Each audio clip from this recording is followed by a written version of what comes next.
838. So yesterday we started with the Parah Duma. Now, if you take a look on page 838,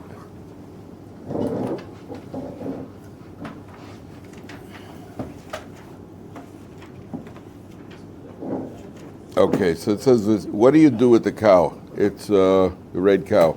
7 lines from the top on 838. It says, the Saraf es ha'para le'einav, the Kohen burns the cow.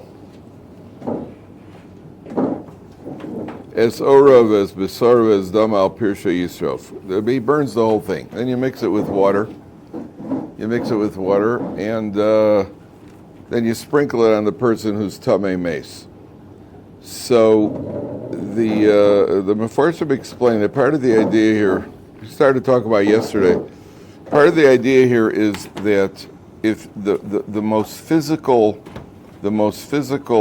thing in the world, or the most physical action in the world, is food.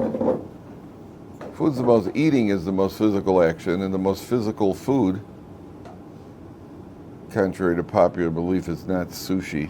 The most physical food is steak, a good piece of beef, good thick meat, even more than chicken. So you take the Parah Aduma, and of all the meat, the meat that is most physical is beef, as opposed to chicken. So you take the red cow, and you burn it up. You burn it, and you turn it into ashes, and you mix it with water. That means if a person is tamei mace, why does a dead body give off impurity? Why does a dead body is the highest level of impurity? Why is that? What is a dead body? A dead body is pure physicality without any soul. A dead body is pure physicality without any soul. So the counter, what happened? Why does a person die? A person dies because of sin. So the way to counter that physicality, you became tamei because of pure physicality. So the way to counter that is by taking the symbol of pure physicality, burning it up, mixing it with water, which always represents Torah. Ein mayim ela Torah. Torah is always compared to water for various reasons. The basic source of life sustenance is water. We're going to see in a second. And then you sprinkle it, you mix the ashes, which is the physicality completely disintegrated, you mix it with water and sprinkle it on the person in order to purify the person who has symbolically come in touch with pure physicality. Which means that the way we overcome physicality is by obviously tapering the physicality with Torah. We can't be without physicality completely. We can't be without. Obviously, we gotta live. But that's the underlying theme here. Then take a look on page 840. And pasuk Yud Daled. So the Torah is continuing over here now with the laws of impurity. But the Chafetz Chaim says, there's once a couple. And the couple owned a grocery store. And one day, the husband decided that, he's been working his whole life. He wants to spend the morning learning Torah. And so he told his wife that you're going to be, you'll take time to watch the store in the morning. I'll show up in the afternoon to help you out. Okay, so the wife goes the first day. And in the middle of the day, she calls her husband, I need some help down at the store. So the husband says, I'm not available. So the wife gets upset with him. The next day, the same thing happened. He said, I'm not available. I'm in the base medrash. I'm learning. I'm not available. Finally, the wife said to him, I can't do it. What do you mean you're not available? So I said, look, let me ask you a question. If I died and you had to run the store by yourself, you certainly wouldn't have any complaints against me. I mean, you may be upset that I died. Then again, it could be you killed me. But you wouldn't have any complaints against me. From now on in the morning, from 9 till 1, I'm dead. Just pretend I'm dead. Just pretend I'm dead. I'm not available. I'm inaccessible because right now I'm learning. That's what I'm doing in the morning. Chafetz Chaim says sometimes when a person learns Torah, it has to be the rest of the world doesn't exist right now. It's as if the person is dead. Where does that come? It comes to the pasuk here, because the pasuk Yud Daled, the Torah is talking about on page 840, 11 lines from the top. Dang, I'm good. Nailed it again. 11 lines from the top. So the Torah says on page, it says, I'm trying to stay humble. It says, they say, don't they say, what do you call it? What was that movie, Rain Man? What was it, Rain Man? Was autistic? Was he autistic? They said, don't they say that autistic kids could sometimes look at like a whole package of like matches and tell you how many are in the box, something like that. They could look at. So I got it. I nailed 11, just like that. How do you like that? So I'm just saying. Moving up, Rabbi. How we're doing? We're doing good. Yeah. You know what they translate when Rain Man came to Israel? When they played the movie Rain Man came to Israel, so they always have Israeli subtitles. So they translate it as Ish HaGeshem. Ish HaGeshem, and Rain Man, the man of the rain, which has zero to do with the context of the movie, right? But that was, because that could be worse. The Godfather, when the Godfathers, they translate it as Hasandak. The Sandak is because by the Goyim they have the Godfather. The Sandak is the one who holds the baby at the bris, and according to some is doing a bigger mitzvah than the Moel himself, right? So they translate the Godfather as Hasandak. And the baby has no choice, does he? Make it up for me. It's a good movie. So the Torah says like this: Zos, look at Pasuk Yudalit. Zos HaTorah. Now, Adam ki yamus ba'ol. This is the Torah when a man dies in the tent. And it goes on to tell you, Zos HaTorah in this context really means this is the law when a man dies in the tent. Kol haboel ha'oil, anyone who enters the tent, v'chol asher ba'oil yitma shiva, so becomes tameh. In other words, this is the law of Tuma, that when you enter into a room where there's a dead body, so you get the Tuba. But the Chazal say, Zos HaTorah. You want a master Torah? There's only one way to master Torah. Adam ki yamus bo. You got to kill yourself in the tents of Torah. Person wants to master Torah, he has to spend his life in the Beis Medrash, really working hard at Torah to master it. And obviously, the more time, the more effort. But Chazal Darshan on this pasuk, the Gemara says, Zos HaTorah, you want Torah? Adam ki yamus bo. I told you that there are many areas of life where people excel because there is single-minded devotion. Remember we were talking about, I told you the best example that I could think of, only because it's the only field I know, is sports. Where Pete Maravich, you've heard of Pete Maravich, well, but Shlomo, you certainly have, Pistol Pete. No. Oh, Shlomo, please. I'm sorry. Shlomo, say, you never heard of Pistol Pete? Pistol Pete? Pistol Pete Maravich? You never heard of the baseball thing? Basketball. Basketball? Sport ball? Good for you. Really? That's where the little ball goes in the hole. Oh, yeah, with this. Yeah. So Pistol Pete Maravich, who was arguably the best ball handler in history, and his father. Don't make faces. You've never seen him. You're thinking Kyrie Irving because you've seen Kyrie Irving, but you've never seen the handles on Pete Maravich. So you haven't even heard of the guy. I have. Yeah, I know, but you're the only one. Pistol Pete. Do you know that he's got a basketball drill? Go in and check Pistol Pete's basketball. What he does with the basketball. They had the spider drill. That's right. So Pete, I'm impressed, especially for a Canadian. No, you're Queens. The what do you call it? The Pete Maravich was playing basketball 8 hours a day when he was 12 years old, and he's wasn't doing well in school either. The English teacher once said to his father, Pete's not his father was the coach, by the way. Press was his coach. His mother committed suicide, but his father was the coach. So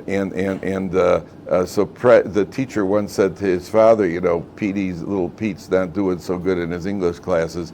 He goes, yeah, well, it's okay because he's going to be earning a lot more money playing professional basketball, so it's not so important. So the father was the coach. Eventually, he set it still holds the NCAA all-time scoring record for average points per game, almost 44 points a game. That was the number on his uniform. But he was playing basketball 8 hours a day when he was 12 years old. He had natural talent, but he had to work at it. And he was doing that. He was playing basketball all day, every day, until eventually he retired when he was 37. And he said, I've shot a few baskets too many in my life. That's what he said. So, but you want to get there, and I told you that Lou Ferrigno, who was the incredibly intelligent Hulk, so the Incredible Hulk, he said that when they asked Lou Ferrigno how he got there, he said that he used to pump iron in the weight room until he passed out from the pain. I mean, if you want to get there, you're going to have to devote yourself. And Andre Agassi, him you've heard of so much? There you go, good. Andre Agassi, Quite a racket, who, what's that? It's quite a racket, Yeah, Andre Agassi, who was at one point, he's ranked, he won Wimbledon. He was one of the top tennis players of the world. When he was 12 years old, he was in a tennis competition. This is true, and he finished second. Wow. And they were walking out to the car, and his father took the trophy, the second place trophy, and he threw it into a garbage dumpster in the parking lot. He said, "We didn't enter the tournament to finish second." And he pushed him, and he made it. But it was very single-minded focus on what he was doing. That's what it takes to master Torah. The Rav Chaim Kanievskis of the world, and the Rav Elyashivs of the world. Rav Elyashiv used to get up. He sat all day, every day in a base medrash learning by himself. He became Rav Elyashiv. He did it. He did it. That you only get to the top if you devote yourself. Torah requires tremendous devotion. And that's why it says, Zos HaTorah, Adam ki yamus ba. You got to kill yourself over it. You got to kill yourself over Torah. Now, it doesn't mean literally to kill yourself, but it means that this is his life. Guys today who learn in Kollel, there are guys who learn in Kollel. There are hundreds, if not thousands, of guys. Their entire life is learning, except for when they're doing something else that they have to do. They're davening, taking care of their family, eating supper.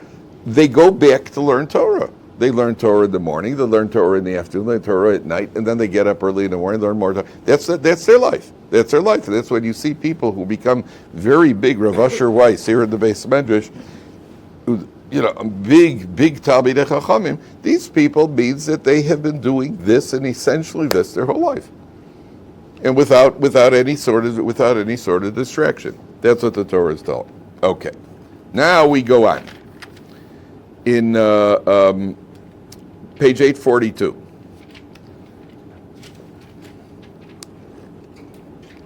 So you have to understand that something is going to take place over here. On page 842, Vayavo b'nei Yisrael kol ha'eda midbar Sin. They come to the desert of Sin. We just skipped 38 years, gentlemen. We just grew 38 years. You have a chumash over there. There should be extra. There are plenty of chumashim around. Maybe fine. Bring them a chumash. There's plenty of chumashim over there. Thank you. Page 842. We just aged 38 years, because the last section was Korach, and then you have Korach, and then you have the laws of the Parah Aduma, and now the Jewish people in the 40th. Now we're in the 40th year. Korach is in the second year. We just skipped 38 years. They're now in the 40th year, and they come to Midbar Tzin, B'chodesh Harishon V'yeshev Am B'Kadesh. They're on the cusp of going into Eretz Yisrael. 38 years have been skipped. The Torah only describes year 1, year 2, and then we go to year 40. So we skipped 38 years just now. Is that clear? It's very important. People don't realize that. Nothing was spoken about during the interim period. Nothing was spoken about. In year 1, year 2, year 40. What about the travels? It doesn't. It says where they went from place to place, but it doesn't tell us anything that happened. All it says later on is, this is it. It doesn't say a word. It doesn't say a word about what happened in any of these places. It's year 1, year 2, year 40, which puts it all in. That's why. The reason it's important to understand this is because when you look at the Chumash, it looks like the Jewish people are always complaining. Here comes another complaint. We're about to complain. They're about to complain. But think about this. This is the first complaint in the last 38 years. That means when Korach got swallowed up, apparently that was pretty sobering. And then all of a sudden, everybody's happy as a lark. For 38 years, nobody has a problem. And the Torah would have told us. And that's why it tells you sometimes you have to put the Jewish people in a perspective that we think, what a bunch of kvetchers and complainers. I mean, considering they're out in the desert for 38 years, they're pretty good that they're not complaining on a regular basis. And now, why are they complaining? They have a very good reason. Vayavo b'nei Yisrael kol eida midbar tzin b'chodesh harishon Vayeshev ha'am b'kadesh. They dwell in a place called Kadesh. Vatamas sham Miriam. Miriam dies. Vatikaver sham. She's buried. V'lo haya ma'im la'eda. There was no water to drink, from which we see that the well of Miriam was there in the merit of Miriam. Vayikalu al Moshe val Aaron. They gather on Moshe and Aaron. Now take a look very carefully at the name Miriam. Look at the name Miriam, gentlemen. What do you guys see in the word Miriam? Mem, Resh, Yud, Mem. Take away the Resh, what do you have? Mem, Yud, Mem, which is Mayim. Mayim. In Miriam's name is Mayim, and Resh means a Rosh. A Rosh means a poor person. When Miriam died, they became impoverished of water. And the water was there in the merit of Miriam. Now, first of all, why was it there in the merit of Miriam? She waited for Moshe by the water, number one. Number two, she helped immerse the Jewish women in Mitzrayim. Miriam immersed the Jewish women in Mitzrayim to purify them. And so Miriam, in her merit, the well is there. By the way, the water from the well, there are two things. The Medrash says, first of all, it had an opening. It opened and closed. The rock, which was the well of Miriam, it opened, water came out, and then the rock closed. And the reason it did this was because sometimes, you ever seen these rocks where water is just flowing out of the rock? Once in a while you go on a teal and you see these waters under, I guess it's coming from some sort of underground spring, and it just happened that the opening is through a rock. And the water, you ever see that? And the water comes spewing out of a rock. And so that the Jewish people shouldn't have said, in Miriam, they shouldn't have said about this rock that it's just like a natural spring, even though it was moving along with them. So that the rock opened and closed. Not only it opened and closed, the water came out. They drew the water from one tribe to another. Each Nasi drew the water from one tribe. They kind of took their staffs and they drew the water from one tribe, from the well to their tribe. There was big flow. There's even a medrash says that they had to take boats to cross, to go from tribe to tribe. Is that what they use as a mikveh? What's that? Is that what they use as a mikveh? They probably use it as a mikveh out in the desert. They probably use it as a mikveh, as fresh water spring. So they've got all this water, and it's all in the merit of Miriam. Miriam dies and the water's gone. By the way, the water from the well of Miriam was similar to the mun, in that it could taste like any liquid you wanted. Yeah, and not only that, it had the texture, right? Anybody for some Southern comfort, right? Oh yeah. So if it tasted like wine, if it was like You could throw wine, and it says specifically there was wine and the effect of wine. Yeah, it tasted like it, and the effect it doesn't say. It just says it tasted like it and had the texture. I'm assuming it also had the effect. Otherwise, what good is it? Otherwise, what good is it? Also, Blue Label, anybody? So I was actually the first time I saw Blue Label. I'd always heard about Blue Label years ago. So the guys in the Yeshivat were talking about Blue Label. I said, what's that? I never had Blue Label. The guy was talking about Blue Label. Then there was a wedding, and they said that the chassan is bringing 4 bottles. He's going to be pouring 4 bottles of Blue Label at the wedding. Okay, well, so I'm sitting there at the wedding. All of a sudden, I see there's a rush to the head table. And what happened? I see the groom is standing there with the bottles. He's pouring shots of Blue Label, and it just everybody's pushing up there. Just like a crowd, just like this with their cups like this, like that. Beneath my dignity a little bit. So I joined them, and I wasn't going to let this opportunity pass. So I managed to taste it, and I knocked one down. And I said, "Hey, this stuff is smooth. This stuff is really smooth." And it was. So then I started talking about Blue Label. Anyway, it reminds me of tzitzis, tcheles. And it's probably a Jewish guy named Label Blue is really his name, So the guys in Shear once got together and bought me a bottle of Blue Label. Could you believe it? Now at the time it cost, I think the Blue Label at the time was $200, which was at the time the shekel was 4.5, was 900 shekels. So 4.5, the shekel was 4.5. Yeah, it once was at 4, it got to 4.7. So they buy me this bottle of Blue Label. So I took it home, and it was a couple of months. It was just a couple of weeks before Pesach. So when I brought it home, so my wife said to me, "You're not going to open that." I said, "Why not?"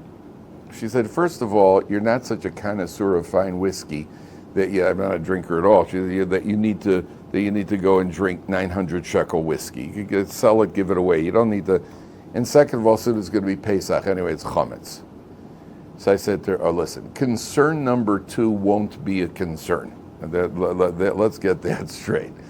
But to open up the bottle, I was hesitant. I waited 3 days.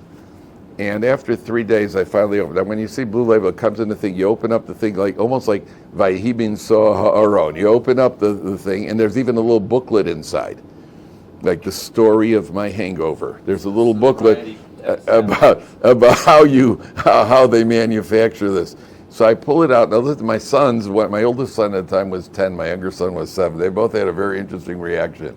So I called them over. I pull out this book. First of all, I'm looking through this booklet. And they have like the group of guys in Scotland who brew the whiskey. So my younger son looks at me, and these guys all bearded guys working in the brewery. So my younger son looks, he goes, "Daddy, are they tzaddikim?" I said, somehow I don't think so. And if they are, they're awfully happy ones. Then I told the guys, I just want to know, this bottle of whiskey costs 900 shekels. So my oldest son goes, 900 shekels? I could get 2 bicycles for that. I said, yeah, but this isn't about you, kid. This is about me, and we're not getting you bicycles. Then my younger son says something. He's 7 years old. He looks, he goes, that's just like Goyim do. Look what they do. They just make a big deal about it. If you want to drink it, drink it. Why do you have to make such a big deal like a fancy box and a fancy this, a fancy that? It's very interesting. It's a bottle. It's whiskey. You drink it. So the mun, the water from the well, could taste like any liquid. Huh? Did I finish it? You died right. I finished it. Yeah, and I didn't share any either. Yeah, got to knock it off before Pesach. Yeah, I drank it. What do you think? And I didn't share. So it was smooth. It doesn't hurt. I don't like the other whiskey. It hurts. I got enough stress in my life without having to add pain from drinking. So the Torah then says there was no water. So they gathered on Moshe and on Aaron. Now, the reason the water disappears is that they should appreciate the fact that it came from Miriam. How would they know that it was there? They knew it, but when do you gain the appreciation? When the tzaddik dies, all of a sudden the water's gone. Now they come to Moshe and Aaron. Okay. Vayorev ha'ami Moshe, they quarrel with Moshe, 7 lines from the top. Vayomer le'mor luga vanu bigva achenu lifnei Hashem. Why, we should have died earlier. And you'll notice over here, never are they punished for this complaint. The Jews don't get punished for this complaint. Why not? Why don't they get punished here? Water is such a necessity. It's a legitimate complaint. And they're not asking for luxuries. They're not asking for meat where we like, what are we supposed to do? We're in a desert and there's no water. This is you can't expect, okay, but it's going to come back to them. Because what happens is, we get to the, probably the most discussed, one of the most discussed sections of the Torah. So it says like this. Where is it? There's something I skipped over here. All right, we'll go over. We'll come back to it later if we can. They're not punished over here because the gripe is legitimate. Now watch this. Okay, focus, because this is the hitting the rock. Vayedaber Hashem el Moshe leimor. Hashem says to Moshe, Kach es hamata, take the staff. V'hakel es ha'eda, gather the people. Ata ve'aron achicha. V'dibartem el asala, speak to the rock. Le'eineihem. V'nosan meimov, and the rock will produce water. V'otzei salem mayim min asala, then you'll produce water from the rock. Everybody see it, bottom line? V'ishkisa es ha'eda v'esa be'iram. And you'll give to drink to the congregation and to their livestock. Vayikach Moshe es hamata milifnei Hashem. Moshe takes the staff. Kasher tzivo. Vayakilu Moshe v'Aaron es hakol al pnei hasela. He gathers everybody in front of the rock. This is one of the places where the a small amount of space held a large amount of people. Vayomer lahem shimuna hamorim Listen, you, how does he translate? Rebels? Yeah. Listen, you rebels. Hamina sela notzi lachem mayim. We're going to get water from this rock. Vayare Moshe es yado vayaches asela b'mateo b'mayim. He hits it twice. Vayetzu mayim rabim. A lot of water comes out. V'teish edo v'yiram, and they all drink. What's the response to all this? We're going to explain in a second what happened here.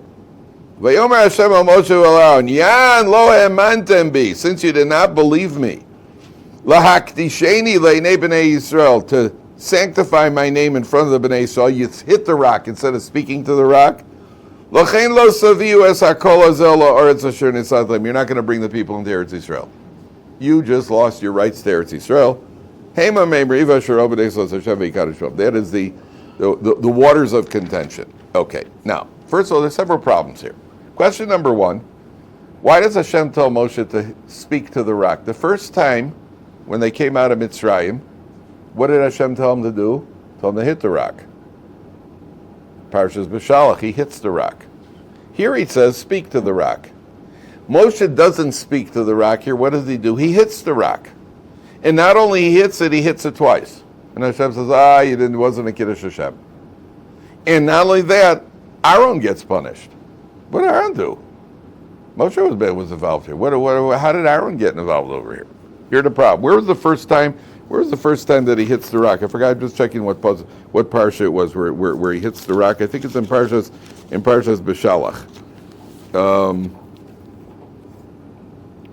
Yeah, take a look back for a second. Keep your finger on the place. Right? I just want you just to see the first time. And where is it? And Parashat B'Shalach.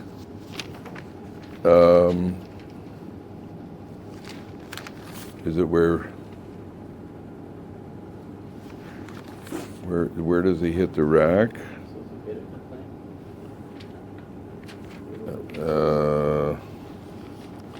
Where's the water from the rock the first time? Yeah, on page 390.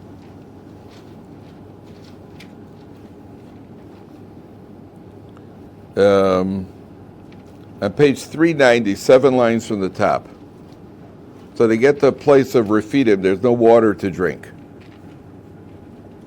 On page 390, 7 lines from the top, right in the middle, it says, Vayomer Hashem al Moshe, Avor lifnei v'kach itcha miziknei Yisrael, pass before the people with the elders, umatcha asher ikisa bo es haYeor, the staff that you hit the Yeor, the Nile, kach biyadcha v'alachta. Hineni omed lefanecha shama latzur b'chorev, I'm going to stand before you by the rock, v'hikisa batzur v'yatzu imeno mayim. Here's the first time. Hashem says, hit the rock, and out comes the water. V'shasa ha'am. Vayas kein Moshe le'nei ziknei Yisrael. Moshe does that. He hits the rock and out comes the water. Did exactly what Hashem said. Here, Hashem says, speak to the rock. And Moshe Rabbeinu doesn't speak to the rock. He hits the rock and hits the rock twice. So what's going on? So, and then he loses his rights to go into Eretz Yisrael. So the answer is like this. To go into, there are many different approaches among the commentaries, according to both the Rambam and the Chassam Sofer. Moshe's main sin here was that he got upset. He got angry. The disobeying of God, and he had a reason for doing this, that wasn't the main problem, according to the Rambam and the Chassam Sofer. The main problem was Moshe got angry. You lost your rights to go into Eretz because you got angry. That's one opinion. There's one approach. The standard approach is that Moshe Rabbeinu lost his rights because you disobeyed. You didn't do what Hashem said. Hashem said, I wanted you to make a Kiddush Hashem. If you speak to the rock and out comes water, that's a Kiddush Hashem. You hit the rock, that's not a Kiddush Hashem. Now, gentlemen, I got news for you. If there's a rock and I hit the rock and out comes water, you'd be pretty impressed. You'd be pretty impressed. Why is that? Is any more impressive to speak to the rock than to hit the rock? Any more impressive? I mean, that's not a bad Kiddush. It's not a bad shot. Yet, Hashem says you didn't make a Kiddush Hashem. By speaking to the rock, it would have been a Kiddush Hashem. You hit the rock. That was a mistake. Number 3, Aaron. What did Aaron do? So let's take care of Aaron first. According to one opinion, Aaron should have objected. You should have said something. You saw Moshe Rabbeinu with the staff. You saw him go like it. No, Moshe, don't. Hashem said to speak. You didn't register an objection, that means it's approval. If you don't object, you approve. And therefore, Aaron, you included with Moshe Rabbeinu. According to some, I think the Abarbanel says that Aaron here is just informed that you're not going into Eretz Yisrael because of what happened by the golden calf. He happens to be informing Moshe. I'm also informing you, Aaron, I'm informing you that you are not going into Eretz Yisrael either because you didn't sanctify my name at the golden calf.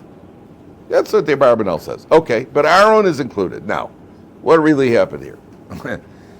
Anybody who's been living in Israel for any great length of time, are you cold? Is it too cold, guys? Okay. If it's too cold, then it's a dream come true. Aaron is anybody who's been in Eretz Yisrael for any great length of time, you know that things here do not work the way they do anywhere else in the world. And Eretz Yisrael is a land that requires very, very strong bitachon. We need to have a lot of trust in God. We're surrounded by, I don't know how many 100 million sworn enemies who have ballistic missiles and all sorts of stuff. And, you just got to have a lot of faith. You got to have a lot of trust in HaKadosh Baruch Hu, living in Eretz Yisrael. You have to have trust. Trust HaKadosh Baruch Hu. So, when Hashem says to Moshe Rabbeinu, look, the people are complaining. They think that we're in a situation that we happen to end up over here because you guided them here. And as an afterthought, now we'll have a miracle and get them some water. That's a mistake. The people have to know that this was all planned in advance. This was all planned. This was not a response to their complaints. Your complaints indicate, if you're complaining even about water, I can't punish you for that. But it means you don't have full trust. If you really trusted, you wouldn't be complaining about the water either. You know that we're not going to take you out here to kill you. And therefore, there's a flaw in the trust of the Jewish people. When they first come out of Egypt 38 years ago, 40 years ago, what's their level of bitachon then? It's okay, but it's not what it is now after 40 years. It's not what it is right now. So you're going to get water out of a rock. Hitting, anytime you ever see guys with sleight of hand, these magicians' sleight of hand.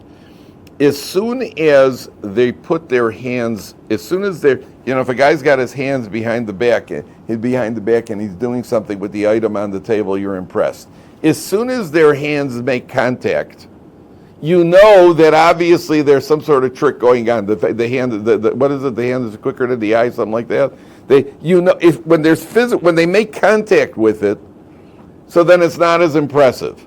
If Uri Geller could bend things with his mind without touching it, so then you're impressed. Whether he is or isn't is a different issue. But if I could stand here and say, watch that camera start dancing, and I just, and nobody touches, all of a sudden the camera just says, there's a tap dance on the table. From right here, you'd be impressed. But as soon as I touch the camera, then, obviously something just happened. You did something. Hitting the rock, touching the rock represents hishtadlus. Hishtadlus means you're making human endeavor, human effort. We're putting in our own effort. That's a certain level of bitachon, but there's a higher level. The higher level is to fold your arms, let HaKadosh Baruch Hu take care of the whole show. HaKadosh Baruch Hu says, when you first got out of Egypt, at that level of trust, you have to hit the rock. That's the level that you're on. 40 years later, you're ready to go into Eretz Yisrael. Eretz Yisrael is a land that requires full trust in God. You got to put your faith in God. To live here, you got to believe. You're at the level where all you need to do is speak to the rock. Daven.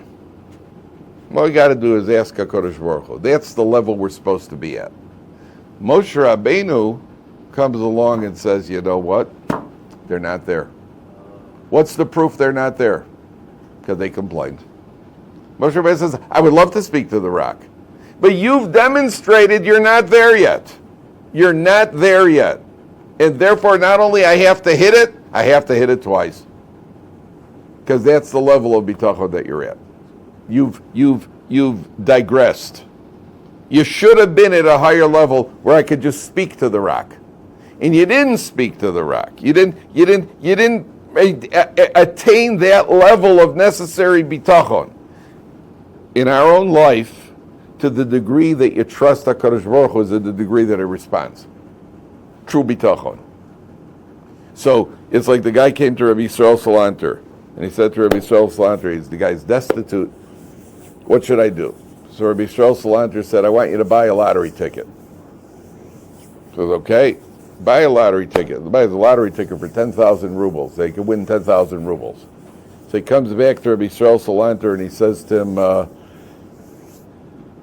I bought this ticket. So Rabbi Yisrael Salanter says, okay, you can win 10,000 rubles. Do you believe that, HaKadosh? Yeah, I believe. Oh, I believe. Oh, I believe. Yeah, I believe.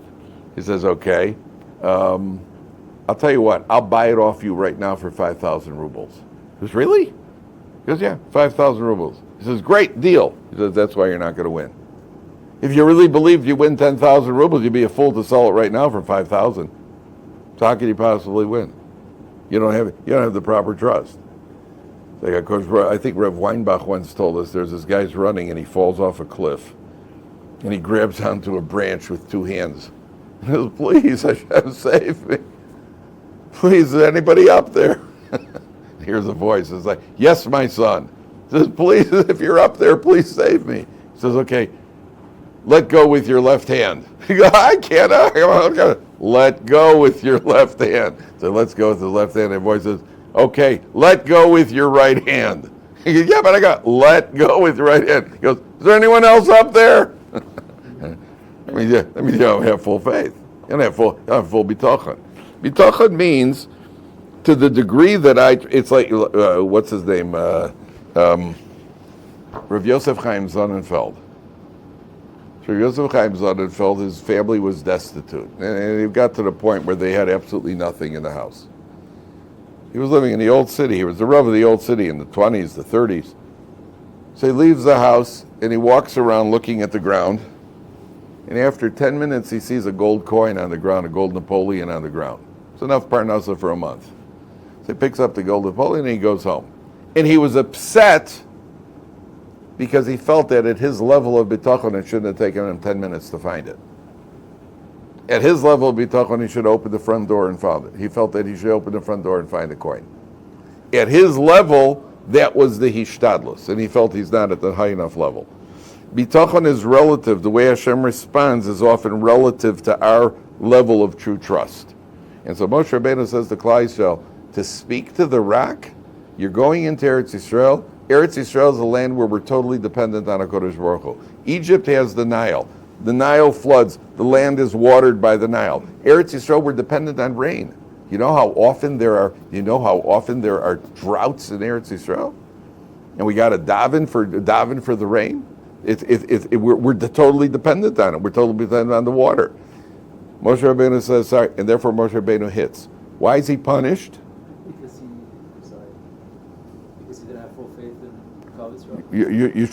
If you didn't have faith in HaKadosh Baruch Hu, why are you making the calculation here? I told you to speak. It means that you could make you could be right, but you're wrong. You're right, but you're wrong.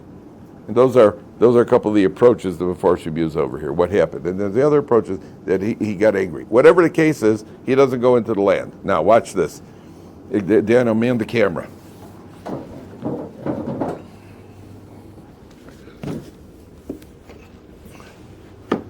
Hashem says to Moshe, I just want to see the word over here. He says to Moshe, V'dibartem al hasela v'nosan meimav.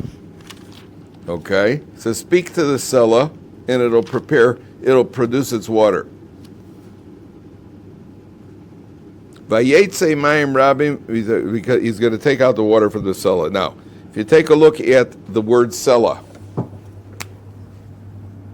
Samech,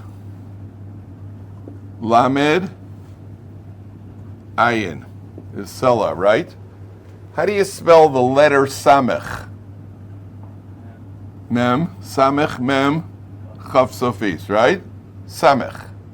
How do you spell the letter Lamed? Lamed, Mem, Daled.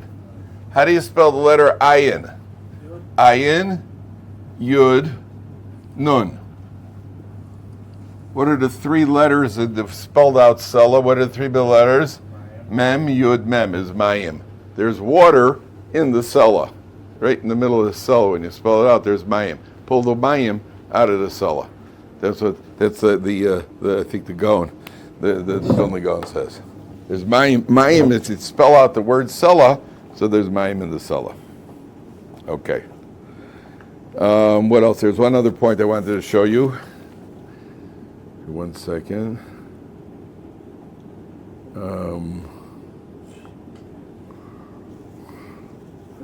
Pretty nifty coincidence, yeah? One of those coincidences. 1 second, there was one point I wanted to show you, one last point. Here it is. Take a look back for a second. Perik Yud Tes Pasuk Yud Zayin. I want to show you, I skipped this, I forgot this. This is also pretty cool. Look at Pasuk Perik Yud Tes Pasuk Yud Zayin. And it's on page 840. Page 840. I'm just backtracking for a second. So it's about 9 lines from the bottom. Not about. It's exactly 9 lines from the bottom. It says, "V'lokchu latome me'afar sreifas achatos." They should take for the tame person. Tabid, you got this? You're on this? They should take for the tame person me'afar sreifas achatos, from the ashes of the chatos. V'nosan olav ma'im chayim el keli. So I told you that Shlomo HaMelech wanted to understand the Parah Aduma, but he couldn't. There's only one person who understood it to its depth, which was Moshe Rabbeinu. The Medrash says, the terminology of the Medrash is, the Medrash says that Hashem said to Moshe, where is it? I just had it. How did I lose it again? The terminology is, Hashem said to Moshe, Ani megalo lechotam pora avala acherim chuka. I'm going to reveal to you the idea behind the Parah Aduma. With everybody else, it's a chukah. Everybody else, it's a decree. Take a look at the pasuk, starting from the word latame, second word on the on the